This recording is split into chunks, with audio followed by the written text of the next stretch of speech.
It's time to eat. What are you hungry for? Sit down and get ready to consume an abundance of fantasy football knowledge from Ross Tucker and Joe Dolan. Feed me now. I'm starving. On the Fantasy Feast Eatin' Podcast.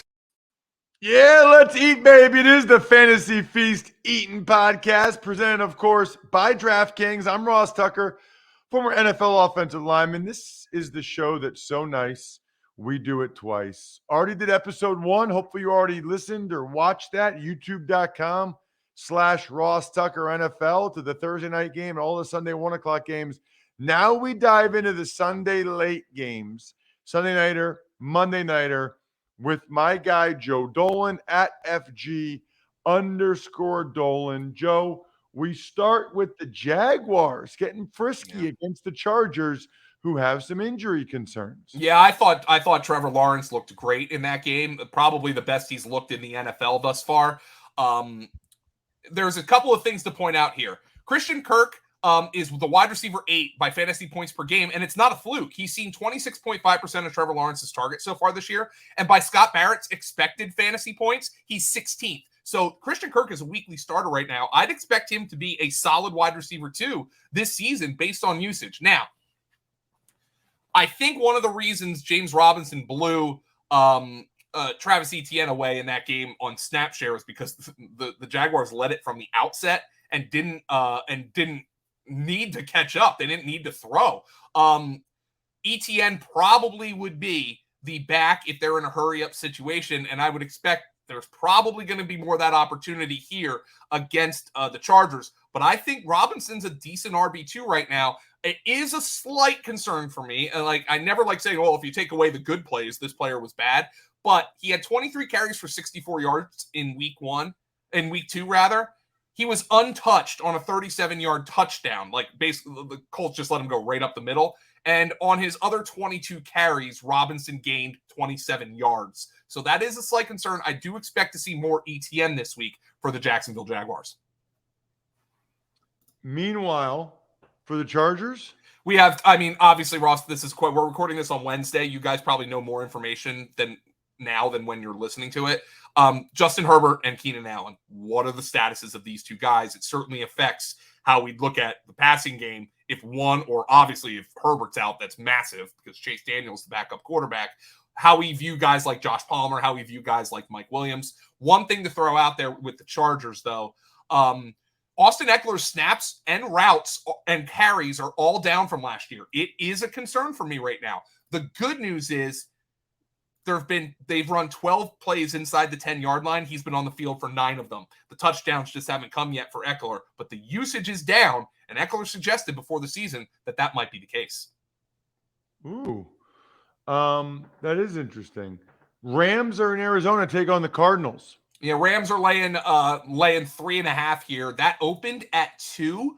The total's been bet down. I don't think bettors are viewing Arizona's win against the Raiders as impressive. Kyler Murray's out there running around a couple of plays. By the way, Tyler, let's talk Rams. There's 2 situations to look at for because Allen Robinson's a wide receiver 3. He's clearly the secondary option here. We know about Cooper Kupp. Tyler Higbee leads all tight ends in targets. Now he's 7th in fantasy points because that's been the Tyler Higbee story. But because of all the targets he's gotten, he's a startable tight end on a weekly basis right now. Cam Akers took the words of Sean McVay to heart. Okay? He outcarried Darrell Henderson 15-10, but, and here's a key but, Henderson ran way more routes than Cam Akers did in week 2, 20-8. The Rams' offensive line has not been good, though. They have opened up an average of minus 0.05 yards before contact, which is the worst in the league. They're now down to their 3rd-string right guard, their 2nd-string center. Joe Noteboom, the left tackle, has been banged up. The offensive line is a concern for me with the Rams here. Arizona? I still don't have good vibes here. Their offense looks lifeless unless Kyler Murray goes out there and makes a couple of plays. Marquise Brown solid wide receiver 2 based on target share. The one thing I will say is Zach Ertz looked really good. He looked way better in week 2 than he did in week 1, so he's startable. Keep an eye on the status of James Conner. He has an ankle injury. He might not play in this game. So with Rondale Moore's injury, Greg Dortch, by the way, has been a viable streaming and DFS option. The Rams just put corner Troy Hill on IR, so they have an injury there in the secondary. If you're looking at somebody like Greg Dortch, but if James Conner doesn't play, Darrell Williams and Eno Benjamin are going to split the snaps. And this was my concern about Benjamin. He is the number 2 running back in Arizona. But the problem is, I think if James Conner doesn't play, Benjamin's just going to stay in his role, and Darrell Williams will come in and play on early downs and in red zone situations. Something to monitor. If Conner doesn't play, both of those guys are on the flex radar. Atlanta, they put up some numbers. Drake London, Cordero Patterson, they're taking on Seattle, Joe. The problem, though, that everybody is talking about here with Atlanta is Kyle Pitts. Kyle Pitts has just 4 catches on 10 targets. Drake London has seen over 25% of Marcus Mariota's targets. Kyle Pitts has seen 25% of the Falcons' targets in a single game just 3 times in his entire career. Pitts has been targeted on 18.9% of his routes. Okay? That is 20th among tight ends. I don't think this is a Kyle Pitts problem. I think this is a Marcus Mariota problem. Our guy Brett Whitefield at fantasypoints.com, Pitts has 0 targets when lined up out wide. Almost half of his receiving yards last year came when lined up out wide. That's not a Kyle Pitts problem. That's the guy pulling the trigger. Marcus Mariota just has not looked in his direction. That's a big concern for me. Seattle, Joe?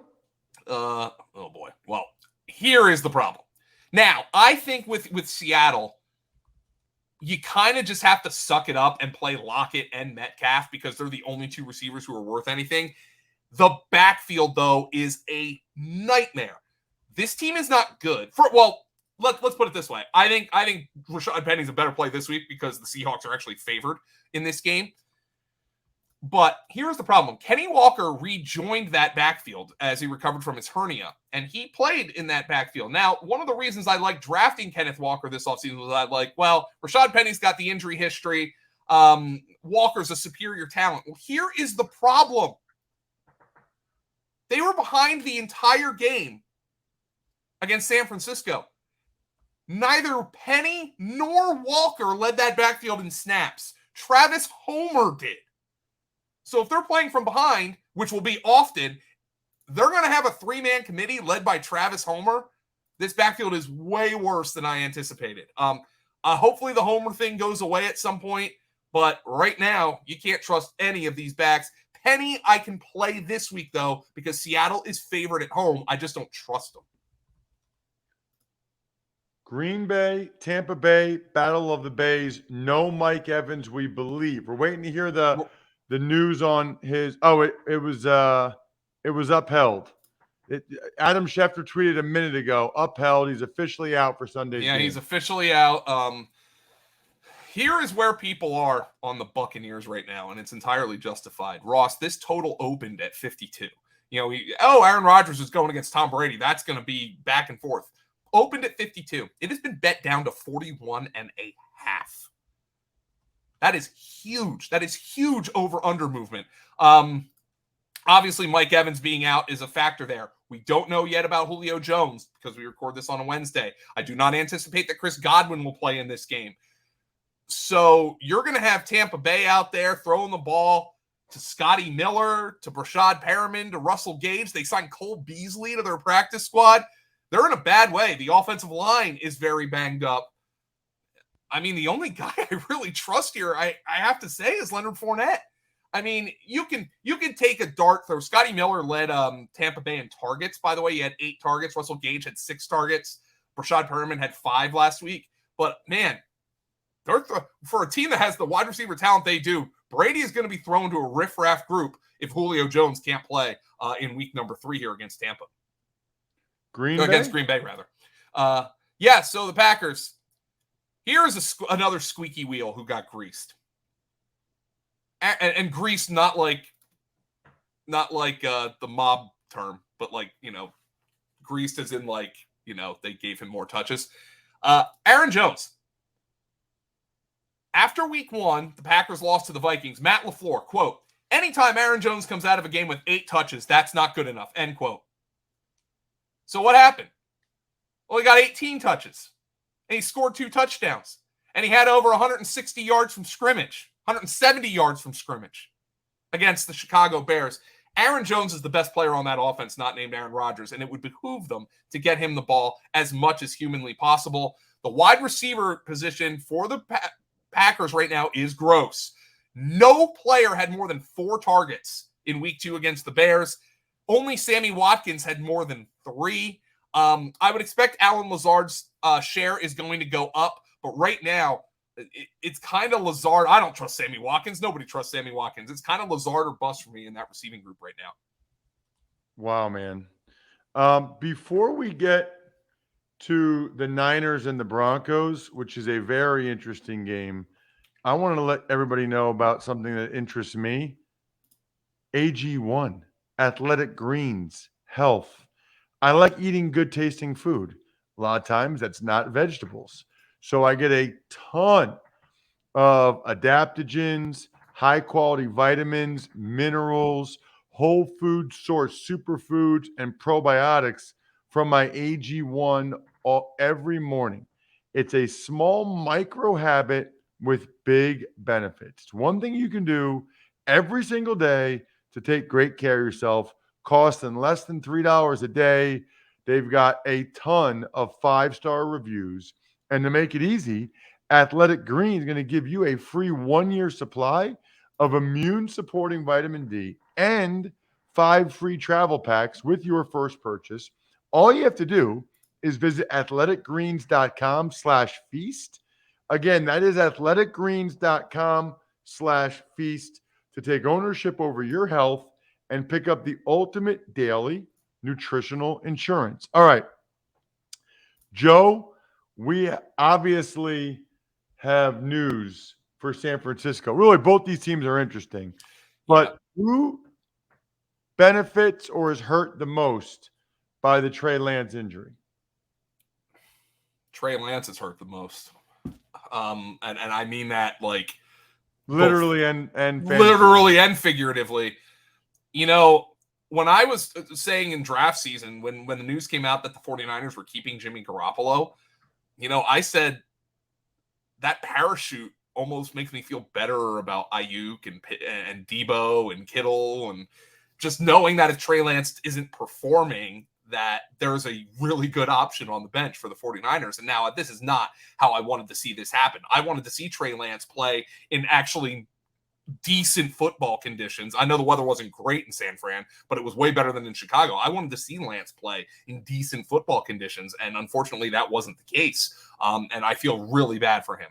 But the 49ers, here, I think this also has to do with what the Broncos have looked like thus far, but this line has flipped. The 49ers were 2.5-point underdogs. They're now 1.5-point favorites on Sunday Night Football. I am psyched to watch this game. But I think Debo, Ayuk, Kittle, if he's able to play, are upgrades. By the way, Tyrion Davis-Price, the 3rd-round rookie running back, he left that game with a high ankle sprain last week. Jeff Wilson is the unquestioned starter in San Francisco's backfield right now, and basically has to be in your lineup. That guy is like a borderline RB1 based on usage. So, I mean, if you drafted Jeff Wilson or you picked him up, I mean, I thought Davis-Price was a good, maybe long-term stash, but he left that game with a high ankle sprain. So San Francisco's offense in general is looking up right now. I feel awful for Trey Lance, but this is why they kept Jimmy Garoppolo in case something happens. What about Denver, Joe? They've been an absolute mess. The play calling has been atrocious. The Broncos have been penalized the most time in the league.